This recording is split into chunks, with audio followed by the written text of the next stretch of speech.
Hello viewers, welcome back to another session of video lecture. I am Dr. Papia Bigonia.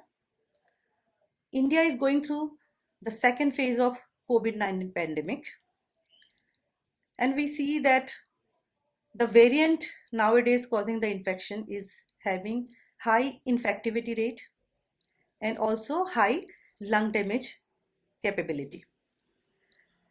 Now, for the treatment of the patient, all the standard antiviral therapies has been tried along with the antimicrobial drugs and antibiotics.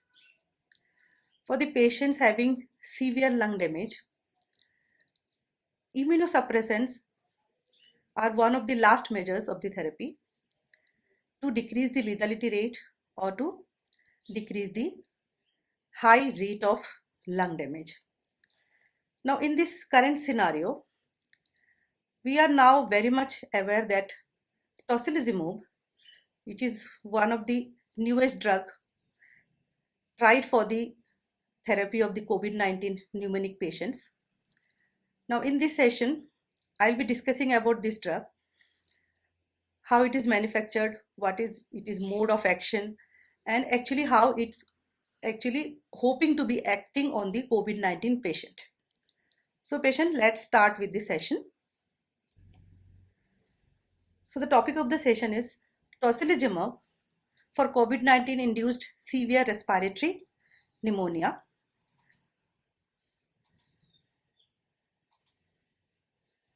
Now I'll have a short overview of COVID-19 or the coronavirus. So disease is called COVID-19 as it was first identified and declared in the China in the month of December 2019. So this is a virus in the category of coronavirus.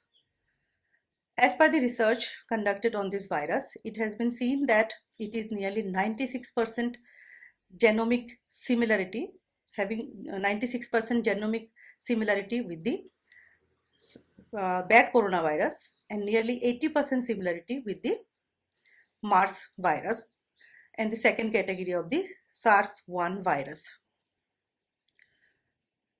Now the difference is that the MERS virus is having low infectivity rate but very high lethality rate, nearly 30%. That means out of the 100 patients detected with MERS, 30 patient is having highest possibility of lethality or death. In case of SARS, the lethality rate was nearly 10 to 12%. Now this COVID-19 virus is having low lethality rate. Initially it was found to be nearly 5 to 7%, and lately in India it is showing less than 2% of lethality or death rate. But the infectivity rate is very high. That means the spread of infection among the population is very high. And another thing which is very much dangerous for this COVID-19 virus is that it causes severe lung damage or pneumonia in the susceptible persons. Now, who are the susceptible person? In the first wave, we have seen that susceptible persons are mostly over the age of 45, having comorbidity like cardiovascular disease, high blood pressure or diabetes. But in the second wave, it is having lethality again up to 40 or 35 years age also. The mortality rate is same, but the infectivity rate and the lung damage rate is higher. The persons showing severe symptoms are nearly 35 to 30%. The person showing mild symptoms in nearly 65 to 70%. Whereas in the total infected people, the person showing mild, severe or mortality is only 25 to 20%. Nearly 75 to 80% are asymptomatic or without any symptom. So there is a huge difference in the pathogenicity of the virus in the humans. Now in the coming slide, we'll have an overview why the COVID-19 infection or the coronavirus infection is having different type of outcomes on different type of people. Now the important matter of concern is the lung damage, and which is the major cause of lethality in coronavirus disease. Now this lung damage is measured by HRCT scoring. Here I've given some pictures of the HRCT scoring. This is the HRCT scan photographs of the lung. Now here the lung is showing less than 25% damage. It is between 25 to 50% damage, and this is having a severe damage which is more than 50%.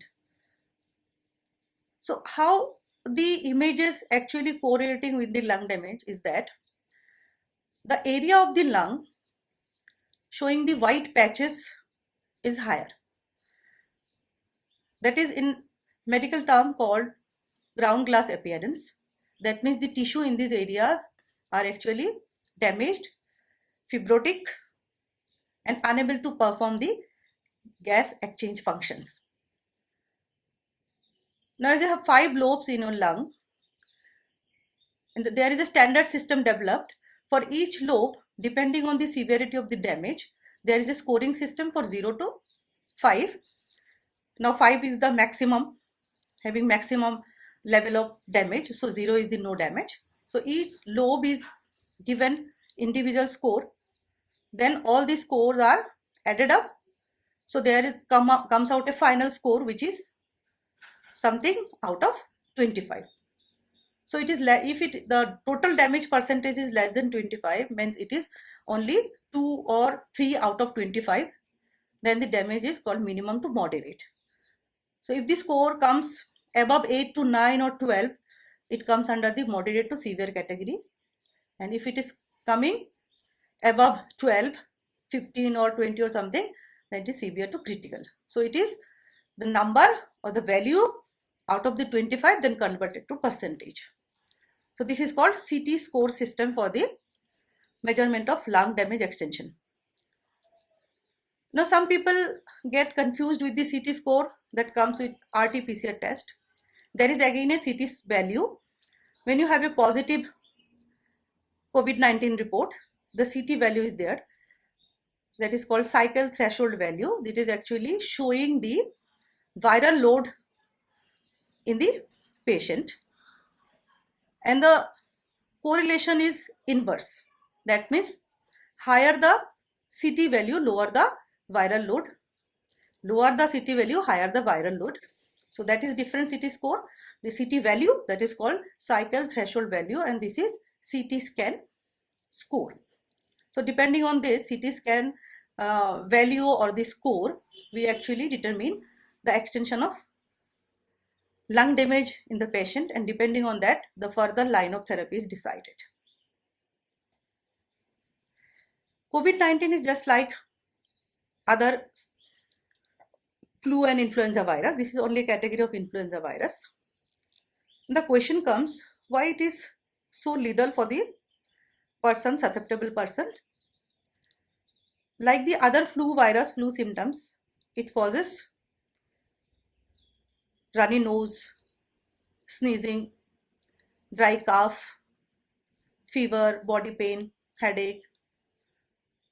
But in some people, the symptoms are quite severe, like severe throat infection, red eyes, diarrhea, stomach pain, then breathing problem, breathlessness, then lung damage. So you have an idea how the disease progresses.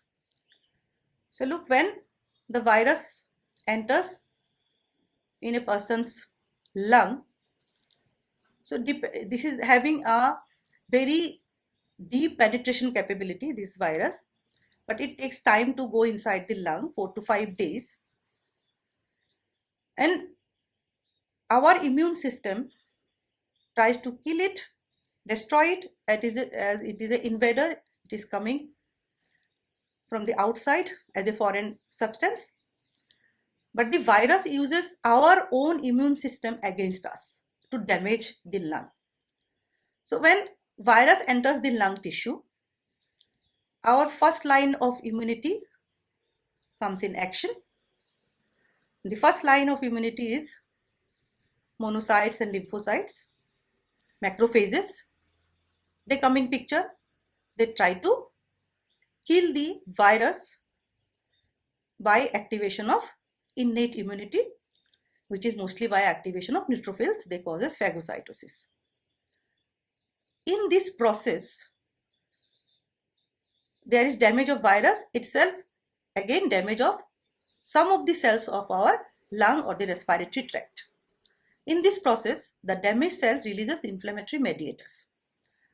These mediators, they cause local tissue inflammation, vasodilation, and accumulation of fluid. And as a whole, there is in general inflammation in the lung tissue, mucus formation, and fluid buildup. So if the extent is very less, the person will have cough, dry cough, and congestion.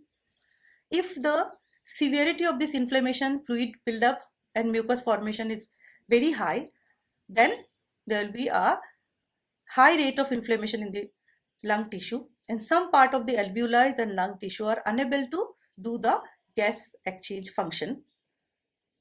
Then the condition is called acute respiratory distress syndrome. In this case, patient will have some breathlessness, difficulty in breathing, oxygen saturation level will go below 95, but the condition is not very much severe. The patient in this stage, patient did not need oxygen or ventilation, but having very tiredness and breathlessness even with very simple work like walking 5-10 steps, going to the toilet, going for bath, or doing the daily works. Now in this condition, if the infection progresses and the virus load is very high, viral load is high in the body, this causes involvement of more number of immune cells in the site of the inflammation. So many cells, monocyte, neutrophil, dendritic cells, they come in the picture, and there is massive release of the inflammatory mediators. They are called late inflammatory mediators or the cytokine. And this is normally after 4 or 5 days of the infection. And this stage is called cytokine storm. So there is a sudden release of large quantity of inflammatory mediators or cytokines. So this is called cytokine storm. Just like a storm, suddenly large quantity of cytokines are released. Now this stage is called hyperactive immune system. And due to this cytokine storm, there is massive lung tissue damage, blood clot formation and fibrosis, and ultimately the lung damage progresses from 40%, 50% or 60%. And this is the major cause of death. But this stage happens only in 5 to 10% of the patients. Now I'll discuss why there is person to person variation. Some person got sick with COVID-19 while others do not. This is only due to the differential response of the immune system person to person, that is varies person to person. Against the virus, when the virus enters a human body, the total reaction depends on the person's immune system activity. So the common stages are virus enters, activation of innate immunity, then activation of adaptive immunity, that is the lymphocytes, B lymphocytes and T lymphocytes. They produces antibodies and the virus is killed off, and the antibody generation is stored in the memory and the person becomes immune for the disease. These stages happens in a very coordinated, in a very synced way in case of normal asymptomatic or mild symptom patients. But in case of the patients having various severe symptoms, what happens in their body? These steps occurs out of sync. They are out of coordination. So there is no coordination between innate and adaptive immunity, and this causes severe critical COVID cases. And this imbalance between these two steps is actually responsible for the cytokine storm, which is ultimately causing not only lung damage but multiple organ damage, like also damage of the heart is very common and the cause of the death. Now, the question is, what are cytokines? Cytokines are inflammatory mediators. They are released by the immune cells like the macrophages, monocytes, neutrophils, dendritic cells, mast cell. Now, there are so many varieties of the cytokines, like tumor necrosis factors, like the growth factors, like the interleukins, like the leukotrienes. Out of this, interleukin 6, that is IL-6, this is a category of interleukins. The specific number is IL-6, and the growth factor, that is granulocyte monocyte colony stimulating factor, GM-CSF. These two are found to be highly associated with, correlated with COVID-19 related cytokine storm, as per the study conducted by the scientists in China in the University of Science and Technology of China. They have studied the blood level of COVID-19 patients and found out that IL-6 level and GM-CSF level has been found very much higher in the blood level of the COVID-19 patients. Now, what does actually IL-6 causes in COVID-19 patients? Here you see IL-6 is a pro-inflammatory cytokine. What are its roles? What are its functions?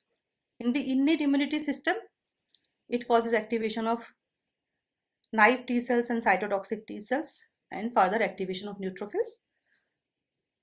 In the adaptive immune system, it acts on the B lymphocytes, B cells, and functions as a stimulating factor for antibody production against the COVID-19 virus.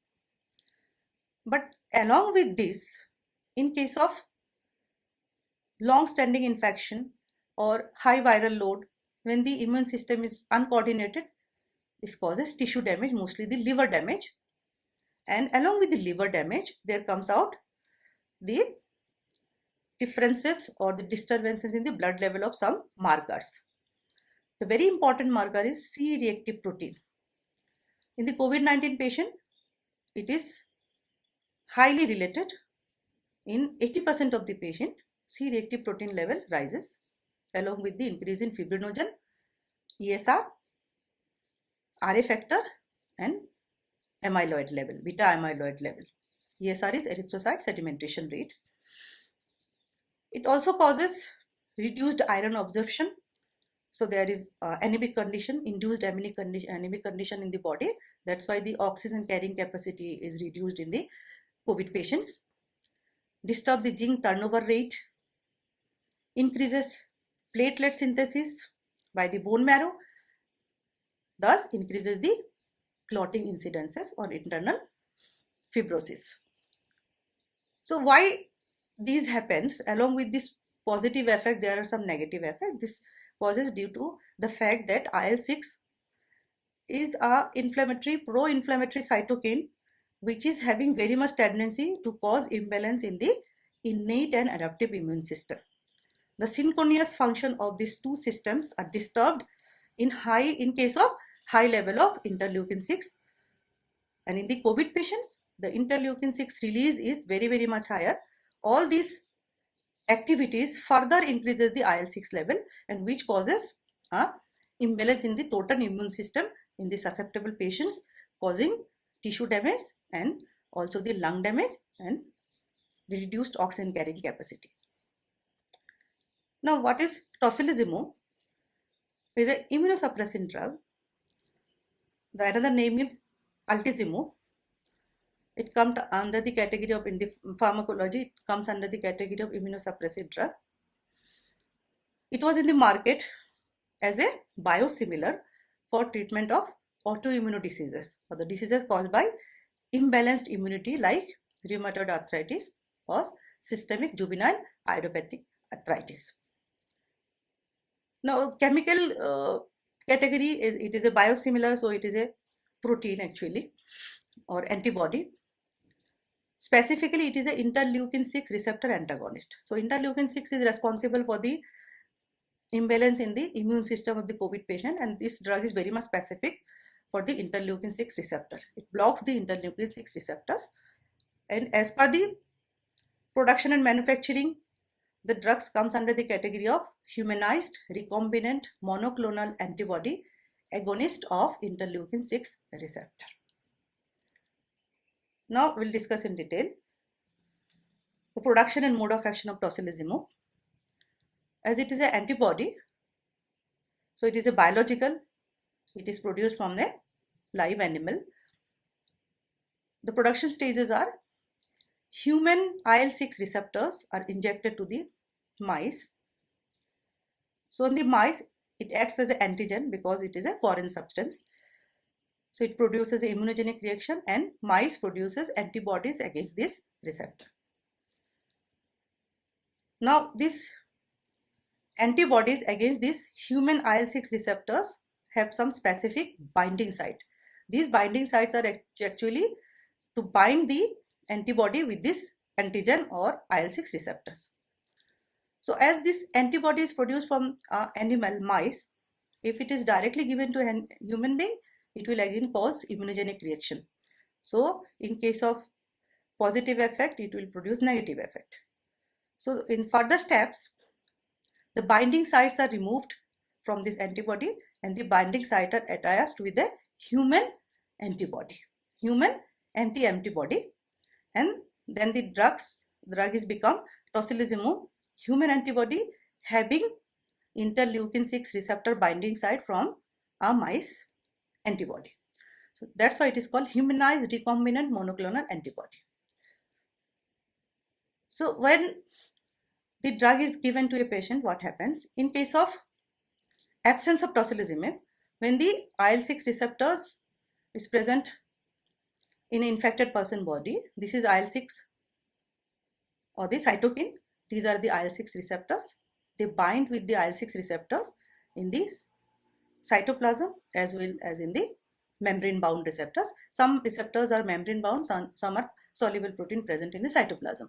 So the IL-6 can bind with both the receptors, and then these receptors are translocated with a cell membrane bound protein, and this protein causes a steps of second, third messenger activities causing the inflammatory response responsible for the IL-6 outcome, IL-6 related damage or outcome. Now when a patient is given tocilizumab, what is causes? It binds with the IL-6 receptors. So the IL-6 is not in a condition to bind with this receptor because the receptors are already occupied.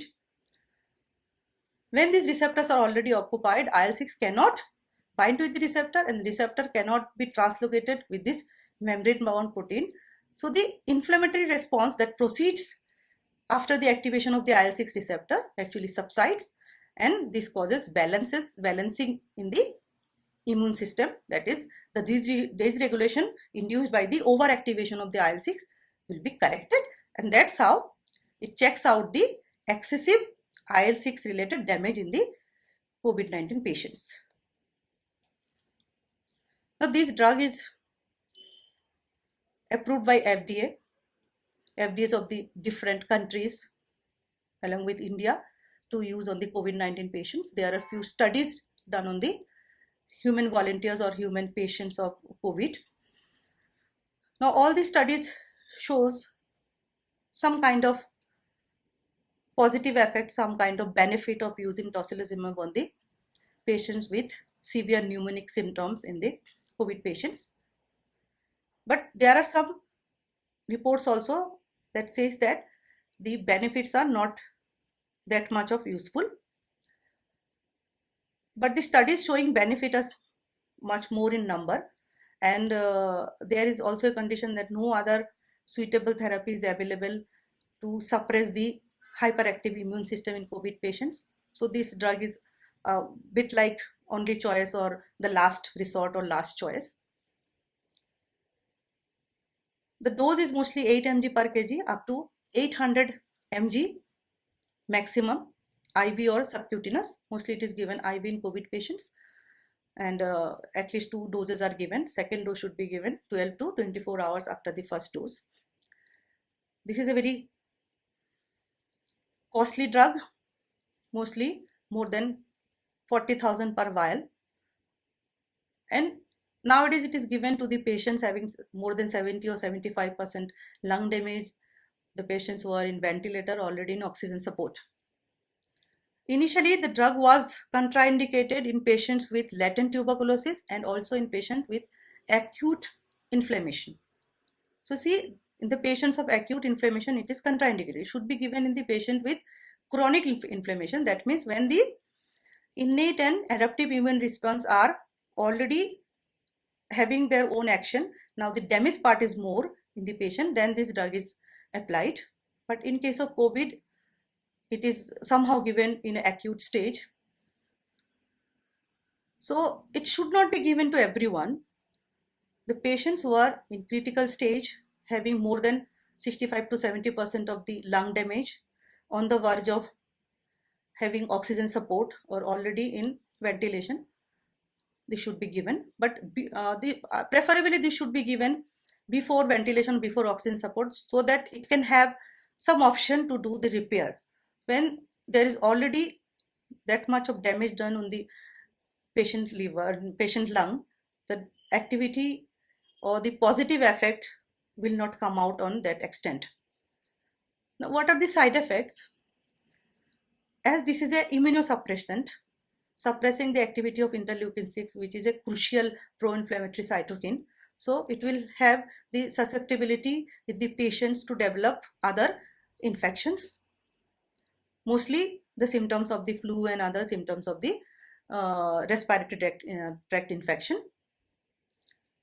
It is totally contraindicated in patients with latent tuberculosis. Even in the COVID patients also, they should be tested for the tuberculosis before giving the tocilizumab. It can cause high level of cholesterol, SGPT, and increase the blood pressure. But chances of these side effects are very much less in the COVID patient because this is used for a very short duration. But the safety of the drug in the pregnant ladies, in the lactating mothers, and in the small children has not been established yet. And again, you see all these clinical studies are performed and published only in 2020. So the late toxicity, the idea about the late toxicity is not that much available. The data is not that much available. So this is a resort, this is a option for the patients with severe lung damage, for the ventilated patient, to suppress the immunity, to give it a chance to liver to reverse. But this should be given with caution, and also only 2-3 doses, not more than that. Thank you all. See you again in the next lecture. If you liked my content, subscribe my channel and also like and share the content. Thanks.